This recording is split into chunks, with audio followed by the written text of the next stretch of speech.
Hello, we're going to be taking a look at 2Publish and how you can customize templates that are already in Purple Mash and create templates of your own so that you can adapt things to meet the needs and challenges of your learners. 2Publish Plus is in the Tools section, and it's a folder which contains many ready-made templates in here. So you could click this one if you wanted to look at making a leaflet, newspapers, web pages. There's lots to choose from. To get you a good understanding though of how they work, I'm going to choose one of these at the bottom, a blank template, and we'll just click the OK there. So with the blank template we can see all the features which are available to us within 2Publish.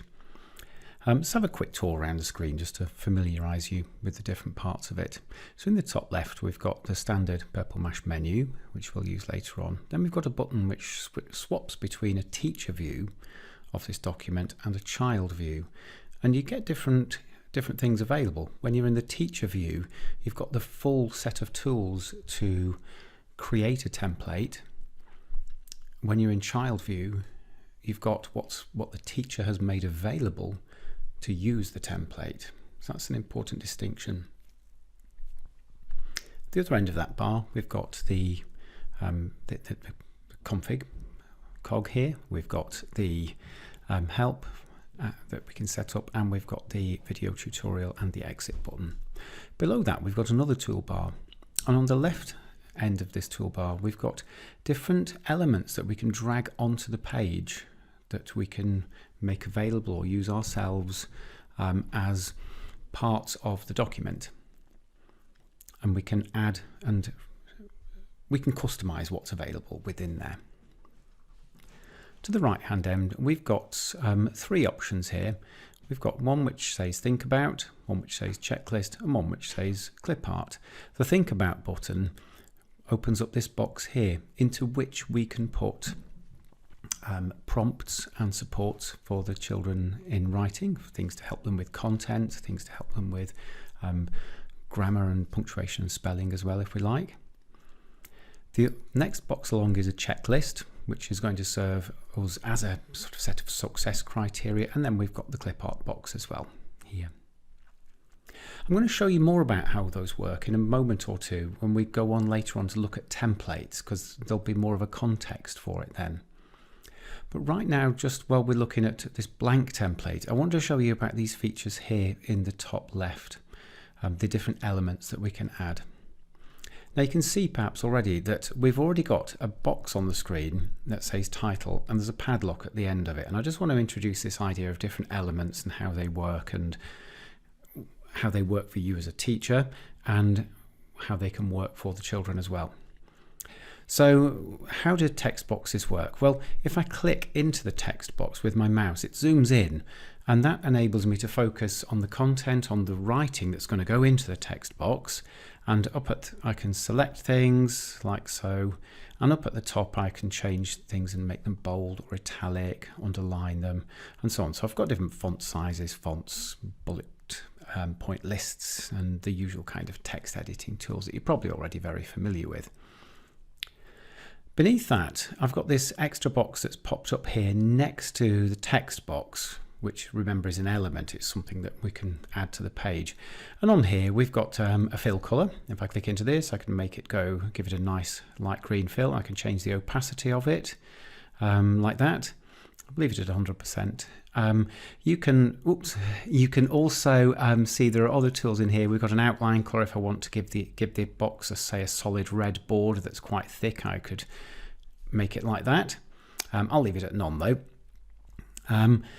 The other thing, I keep clicking in and out of it, don't I? My mouse is very delicate today, it seems. The other thing I've got here is a padlock, and you can see there's a padlock at the end of the element as well to show me that something to do with this has been locked. Now when we talk about locking, I'll click on the padlock here and you can see it. So there's two things we can lock. We can lock the text, which is the content of what's already in there, and when we say lock, we mean that once we've finished editing it and we've sent it to the children, they won't be able to change what's in here. So if you want to put a title on the top of a piece of work for the children and not have them mess about with it, then you just slide the text lock on. The other is position and resize. Now if I just switch that off, you can see here that if I click into the text box, I can move it around, I can rotate it, I can get hold of this little blue icon in the corner there, and I can change the shape, the proportions of it. If I don't want the children to be able to do that, sorry, and I should show you that if I slide into child view at the top left hand corner here, I can still do all of those things. I can move it around and rotate it and change the typing in it. Now if I put a lock onto it when I'm in teacher mode, so I'll just move it back up to the top of the screen here as a child. This is what they would be able to do. And I'll go into teacher mode, and clicking onto it now opens up the padlock, and I can lock both the text and the position. And now if I look at it in child view here, you'll see that I can't even click into it. I can't do anything. I can't change the writing. It's a fixed part of the document now. And you can do various things with that. You can control the amount of freedom that the children have over some parts of the content or writing, and the amount of freedom that children have over the layout and where they can move boxes round to.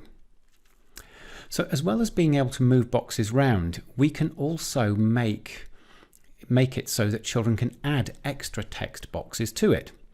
So if I put a document like this in front of a child and they were looking at it like this, they'd still be able to click on these tools up here in the upper left at the moment. There's one which is called text box, and I'll drag that in. I can change the shape of it because it's not locked in anyway, because I've allowed the children the freedom to do that by making it available up here. I can bring an image in here. I can put an image box into there. I can have a sound button. We'll cover sound buttons later on, or I can have a speech bubble, which we can change the corners of, change the points on, like so. So children would be able to add these in themselves, and if they want to delete them, they click onto it, click the bin, and they can get rid of it. If they want to, they can drag these around. Now if I drag this up to the top, you can see that's kind of over the top of the title box, isn't it? And if I change this text box here and give it a background colour, let's make that red, and I can pop a bit of writing into it, just something to get some space in there. Now if I drag these around, I'm hoping that you'll get the sense that there's an order to these layers. So when you look at this, you can see that the green layer is at the back, the red layer is above that, and then the image layer here, which I've not put anything in yet. I could maybe draw something in there quickly, couldn't I? I think if I just go on to it, I can pop something on there. Maybe not red, that's already in there. Let's put something purple in there and just put a purple square there or something, just so that we can see the shape. So you can see the purple square here is on top of the 3. The other tools that come up on the menu bar here allow me, these ones here, to either bring something to the front. So if I wanted the writing to come to the front, I could click into the writing box, which I'm struggling to do. So I might need to send this one to the back instead, which I can find the right one that's sent to the back, and you can see it's now at the back. And I could then send the red one backwards, which would not send it all the way to the back, it would put it behind the green one, and so on. So you've got that idea of that possibility of layering objects as well. So it's really quite powerful and quite a big step forward from the previous version of 2Publish Plus, if you were familiar with that. So I think we've covered what's on the menu bar there, and you're aware of that now. I couldn't move the green one because I was in child view and I'd locked it in teacher view, and that's why I couldn't move it in any way. Okay, that's explained it to me as well as to you. Now if I just swap back into teacher view and click this customize button here, I've got other elements that I can put onto the document. So I can have it so I can drag a shape in, paint a letter, I can have a table, post-it note, or an image and text combination, and they will all appear up here for the children if you wish the children to be able to use and add these elements to their document. Okay, now that we've sort of got a bit of an understanding of the basic sort of idea of elements in these documents and layering and locks, the next thing I just want to introduce is the idea of the background, because you'll see this on lots of the ready-made documents in Purple Mash. So at the bottom of the page here, if we go to background settings, it pops up with this box here. So we can set an image. So if I want to add an image to this, I can choose anything that's ready in Purple Mash already, or I could perhaps go to choose a file from my PC, and I should have a folder full of images on here. So if I wanted a picture of the Seven Sisters on the Sussex coast here as my background, I could click on open there, and that will become the background for my writing. Now with that, I might want to think, okay, so for the background settings, I can change the opacity, so I can make it a little bit fainter, as you can see there, or I can leave it a strong color. So we've got that variation. Where it says background padding, that will just give it a bit of an edge from the from the edge of the paper. So can you see, if I leave it at 21 there and just close that, I'll just increase the opacity a little bit, and then you'll see what it's done. So the padding is the white edge around the image in the background.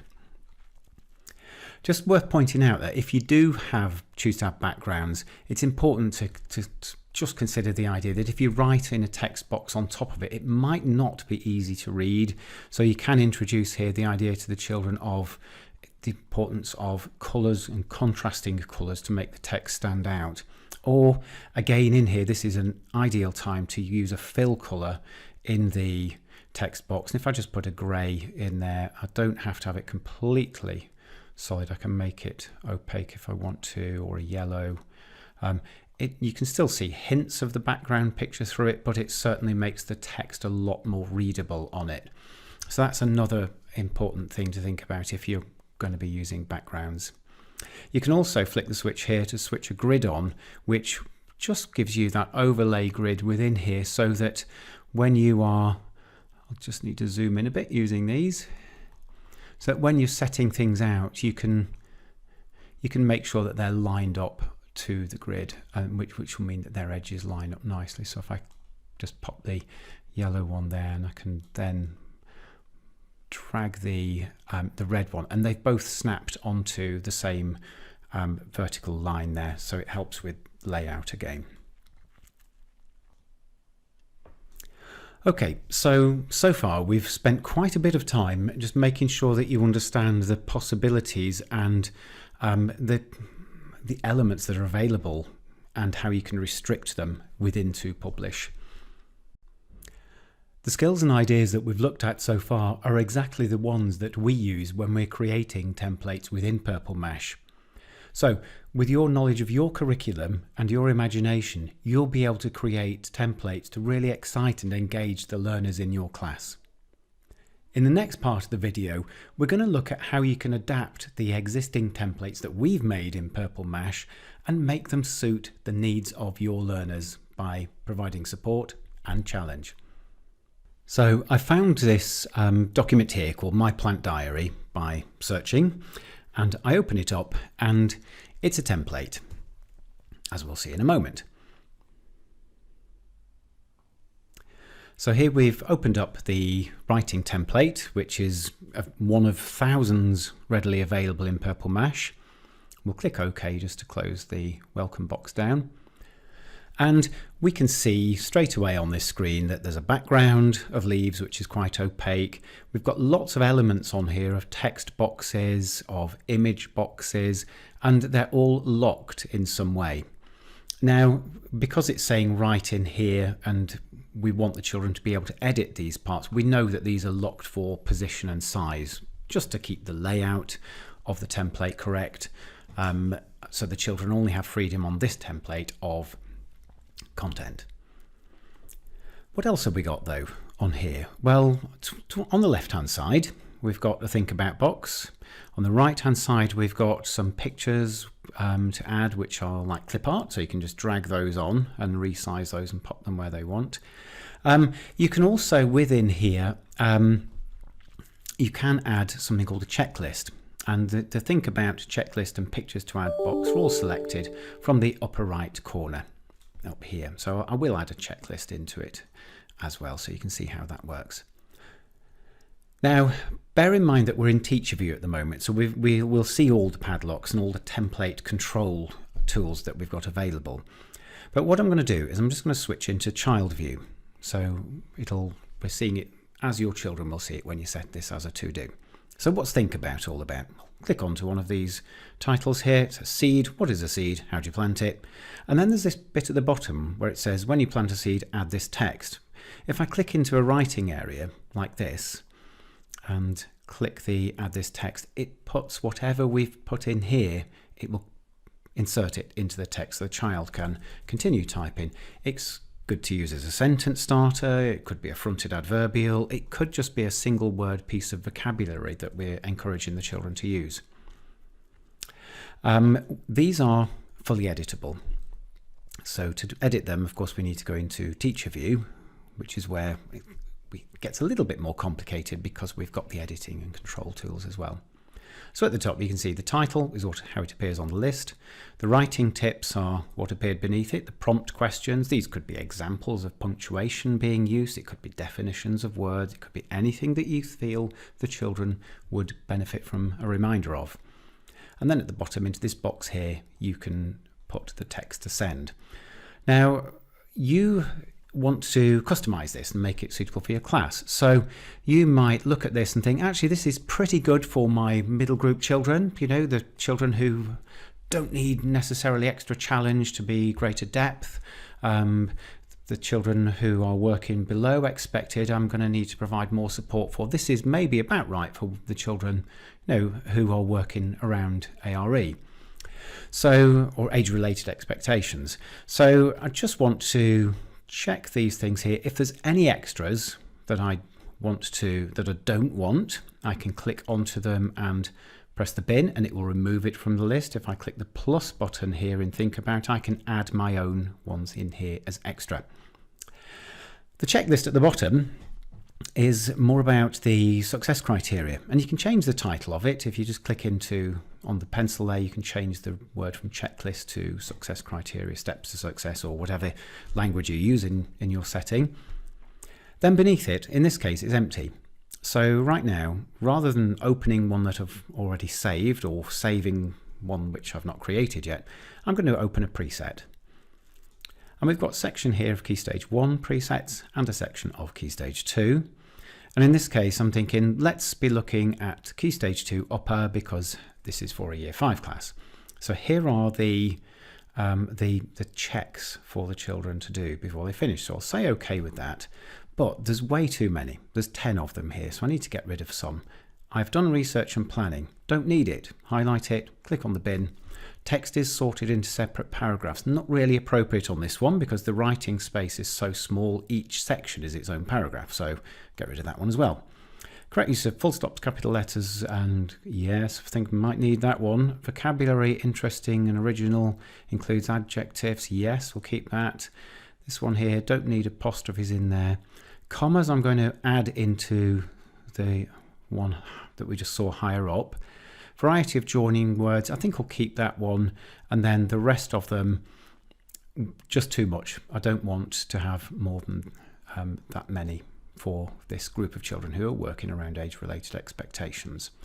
So I've narrowed it down and we've now got just the 2 bits on the checklist, which is okay for them in this instance. I can edit them because I might want to add semicolons in here. So the title is correct use of full stops, capital letters and punctuation marks. So I'm just going to change that to say correct use of punctuation. And then below here into the writing tips, have you used the right punctuation and used capital letters correctly?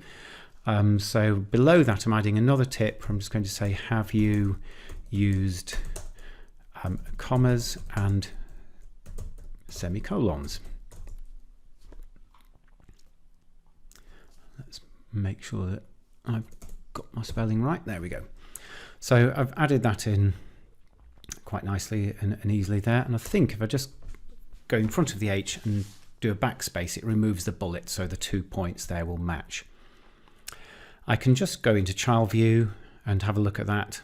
Yep, I'm happy with that. I could, of course, if I wanted to, add an example of it.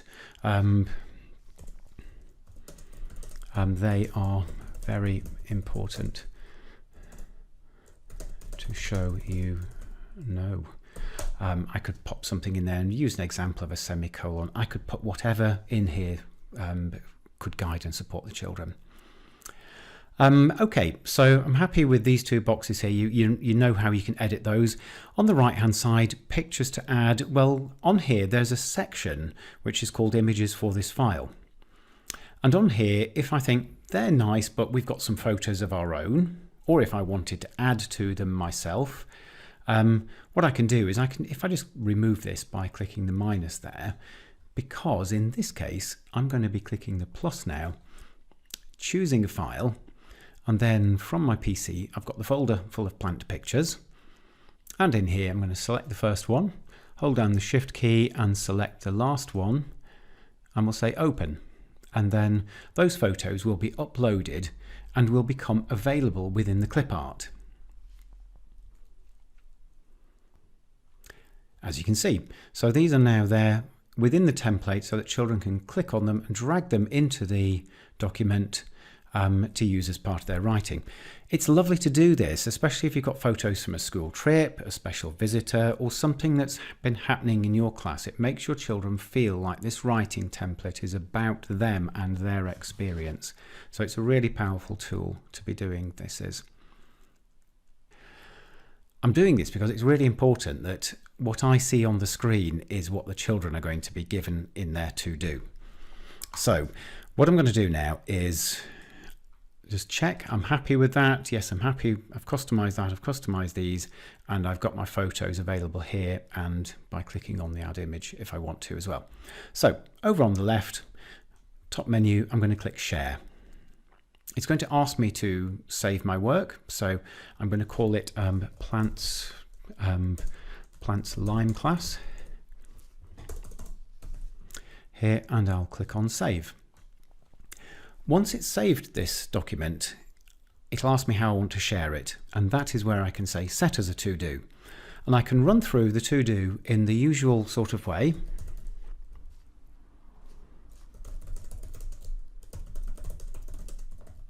Forgive my speed typing mistakes there. This isn't going to real children, I'll reassure you. And we put the date on in the usual sort of way, and then on the final stage, we can choose the children or groups that we're setting this to. So if I was setting this to beach class, I could set it to the whole class, apart from, let's say, Aaron, Aidan, Alfie and Angela, not just because they're at the top of the list, but because 2 of them need a version with more challenge and 2 of them need a version with more support. So I'm going to go ahead and set this for everybody else now. Now that I've got this one already here, I can adapt this and make it better suit the needs of some of the children in the class. So if I wanted to adapt it to make a version for children who are working at greater depth, I could very well go into the Think About box here. I may well be looking as well at changing some of this, maybe making it less supportive, and I might think of changing this simply into a vocabulary bank and removing some of the writing tips, because if those children are going for greater depth, then they probably ought to have some of the ideas themselves. So I'd be thinking, right, let's lose some of these. So I'm going to just delete some of these things here, and then I'm just going to show you 1 or 2 examples within here of how I could just add a word to it to use as a sort of vocab bank rather than for prompts. So I'm just going to click onto here, and I'm just going to put the title is, it's going to be seed, and then my text to send could simply be seed. Done. For the child, all they're going to see is have that as a kind of clickable way of putting a word in, which they might not really need anyway.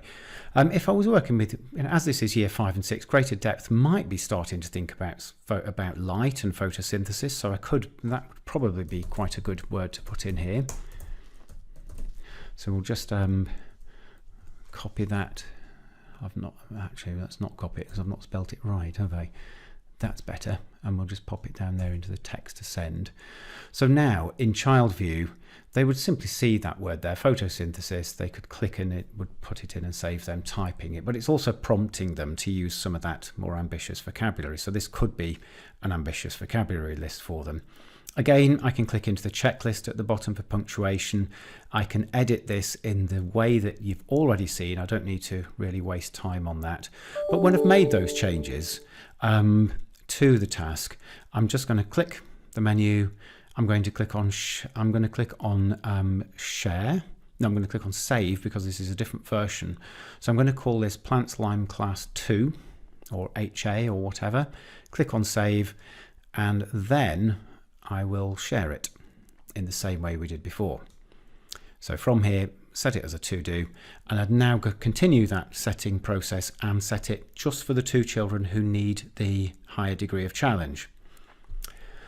If I'm looking to support children who need more support rather than more challenge on this, I'm going to open up the first version that I saved, which was just Plants Lime Class, my age-related expectation version. So I'm going to go back to that one because that had the more supportive think about box here.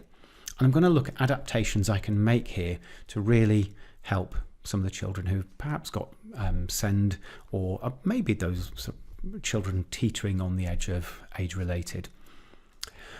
Some of the best things I can do are to add voiceovers. So where we've got seed here, we've got the writing tips. What is a seed? How do you plant it?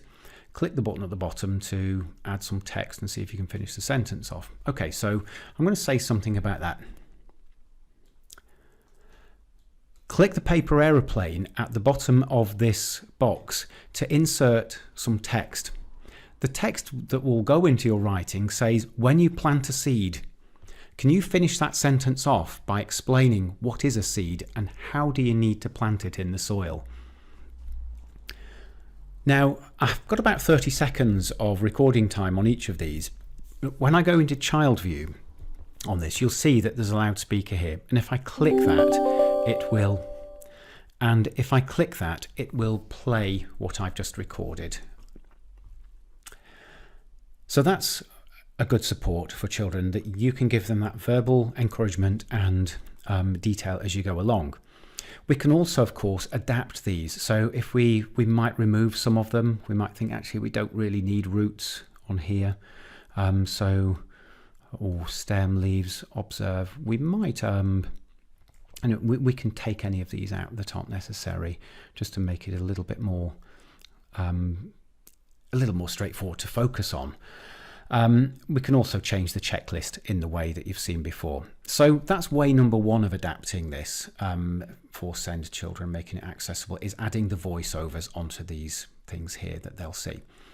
The second way is by encouraging children to use the sound button here. Now, I've not shown you this already, but let's have a look now. Say a child drags this in here. It puts this sound box there. If they click on the choose sound button, and if they've clicked away from it, they just click onto it again, click the musical notes, and it'll say choose sound. And then they can click on record. You might need to allow recordings up here, but then they press the button here. When you plant a seed, you need to push it into the soil so it's about 1 centimetre underneath the top of the soil. And a child can have their voice recording on here. Now this child is not having now to type anything in there. Their work could look like this, and it's got a play button on it. When you plant a seed, you need to push it into the soil so it's about 1 centimetre underneath the top of the soil. If they don't like it, they can delete it and drag another sound button in and re-record it. Pretty straightforward. You as a teacher might want to have one of these sound buttons in the top corner up here to introduce the work to the children, to orientate them in it. So we could have something perhaps like this. Hello children, and welcome to this piece of work. We've been looking at our plants growing in class, and this document is how you are going to remember what you've seen. In the top corner you'll see a little loudspeaker on the row in the top left, and you drag that into a space, click onto it, and then click onto the musical notes and select to record your voice. And I'd like you to say what you need to say in that piece. So you as a teacher can add something like that into the top corner. I've probably not done the best job there, I should have thought that through a little bit more. But the point is that you can have that microphone in the top corner. You could put a text box next to that, or even a speech bubble next to it here that could be just saying, Mr. Heath says ... We'll have that up there. We'll drag the thing over to the microphone. Let's just pop that up a bit. So it's just making it really obvious that there's something there for the children to listen to that their teacher is saying. And I could even put it into a slightly different colour that will stand out from the green on the back. Something like that, and they know to click there and listen to your voice instructions at the start of it. The other thing that you can do, which you might not know about, is if you've got children who are typing, they again can use that sound button in a really interesting way, because what they do is they'll drag the sound button down here and they can record the start of their sentence. So children can record a sentence and listen to it while they're typing as a reminder. So if I just pop that into this box here and I click into the right here, what I can do is click to listen to the recording. Children can record a sentence and listen to it while they're typing as a reminder.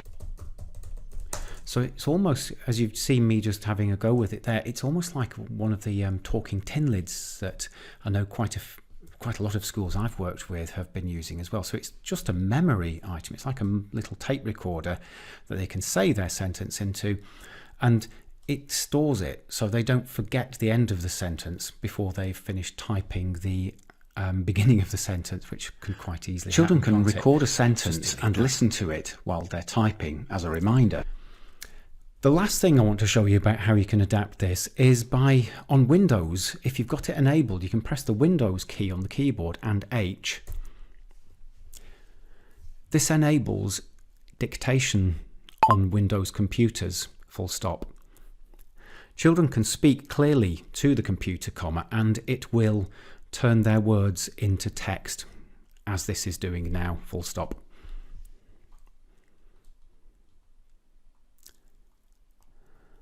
Now, I messed up the beginning of it, but you get the idea there, and that can remove a significant barrier for children who find writing a struggle. It's also available on iPads. If you have iPads, just look at the spacebar at the bottom of the keyboard. To the left of that, there's a microphone which does exactly what I've just done here. And the children can say comma, full stop, new paragraph, speech mark, open bracket, and so on. And it will insert that punctuation for them. Right, so I think that I've just about got that ready now. I'll just need to remove that, otherwise the children will have that on their template. So I've got my Mr. Heath Says bit up there, and I'm not sure that I want all of these tools to be available to the children, so I'm just going to go back into teacher mode. I want them to have the sound button, so let's deselect all of them. I want them to have the sound button and possibly the post-it note that they can have at the side, and I'll let them have the speech bubble as well. I'll just close that down, and you see they are the only ones available now to whoever's going to use this template. So I'm just going to click to save it. I'll call it Plants Line Class 3. We'll save that, and then I'll go through the process of setting the to-do in the usual way from here by clicking here to go share, we're off into the to-do. Well, I'll finish that off on my own because I think you know how to do the rest of that. It's been quite a long video, this, hasn't it? But it's been very thorough, and I hope that by watching it you've got a really solid understanding of how 2Publish works and some ideas for how you might leverage that to adapt resources within Purple Mash and to perhaps make your own resources from those blank templates so that your children will enjoy writing and hopefully be more successful at it. Thanks ever so much for watching.